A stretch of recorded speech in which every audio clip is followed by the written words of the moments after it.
మనకి తెలుగు తల్లి ఉన్నట్టుగానే మిగతా రాష్ట్రాలకి తల్లి ఉంటుందా లేదా? ఎవడు తల్లి వాడికి ఉంటుంది. ఉంటే అంటే నీకు మిగతా తల్లులు అంటే పడదు, అంతేగా? పడదు. తమిళ తల్లిని గౌరవించే సంస్కృతి నీకు ఎలాగో లేదు. కనీసం నీ తెలుగు తల్లికైనా ఉందా లేదా? తెలీదు. అంటే మలయాళం తల్లి, తమిళ తల్లి, మరాఠీ తల్లి, పంజాబీ తల్లి, బెంగాలీ తల్లి అంటే తెలుగు తల్లికి పడదు, అంతేగా? తెలీదయ్యా. మరి తెలియకుండా ఎందుకు ఫైట్ చేస్తున్నావు? అసలు భరతమాతకి తల్లులందరూ సవతులా, చెల్లెళ్ళ, కూతుళ్ళ కొట్టుకు చస్తున్నారు కదా. నువ్వు ఉద్యమాన్ని తప్పుదారి పట్టిస్తున్నావు. పక్క రాష్ట్రాలంటే గౌరవం లేని నీకు జెండా వందనం చేసే హక్కు నీకు లేదు. జనగణమన పాడే అర్హత లేదంటాను. దానికి నువ్వేమంటావు? ఎందుకు లేదు? ఇది నా దేశం.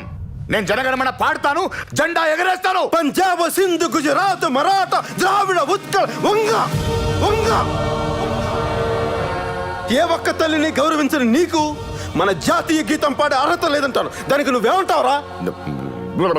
నువ్వు కన్ఫ్యూజ్ చేస్తున్నావు. మొత్తం కన్ఫ్యూజ్ చేస్తున్నావు. కన్ఫ్యూజ్ చేస్తున్నానా? నేను కన్ఫ్యూజ్ చేస్తున్నానా? సరే, కన్ఫ్యూజన్ లేకుండా అడుగుతున్నా. అడుగు. నీ తమ్ముడు అమెరికాలో బిజినెస్ చేస్తున్నాడా లేదా?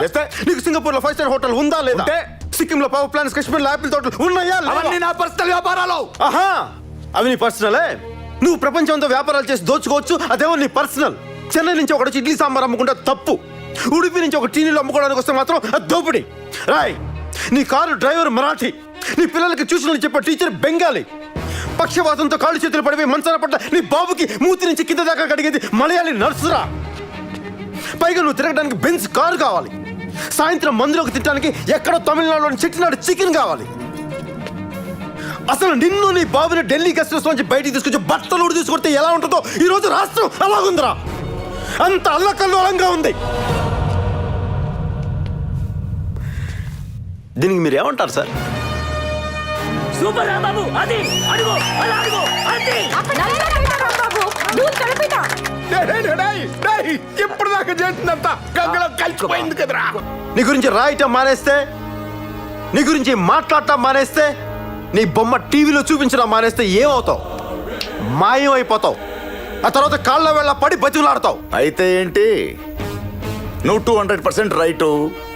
మీడియాను ఇవాళ పవర్ఫుల్ అయితే ఏంటి? అదే మీడియాని నేను వాడుకోగలను, ఆడుకోగలను, ఉంచుకోగలను. ఒరే, ఇప్పుడు చెప్తున్నాను విను. ఇదే మీడియాను ఉంచుకుంటూ పబ్లిక్ ని తోలు బొమ్మలాట ఆడిస్తా. ఇదే మీడియాను వాడుకుంటూ సీఎం అవుతాను. ఏం చేస్తావురా? రాయ్, ఉంచుకోవడానికి, ఉయ్యాలోగడానికి మీడియా ఎవరికి ఉంపుడుగెత్తే కాదు. మీరెవరు సార్? రోజు మీ టీవీ చూసే వాళ్ళలో నేను ఒకడిని. మీరెందుకు కొడుతున్నారు?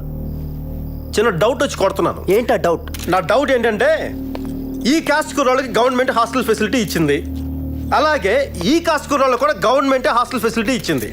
ఇద్దరికి ప్రభుత్వమే ఖర్చు పెడుతుంది. అందరినీ ఒకే క్లాస్లో కూర్చోబెట్టి పాఠం చెప్తున్న ప్రభుత్వం రెండు వేరు వేరు హాస్టల్స్ ఎందుకు పెట్టింది? అలా పెట్టడం వల్ల ఇద్దరు కొట్టుకొని చేస్తున్నారు.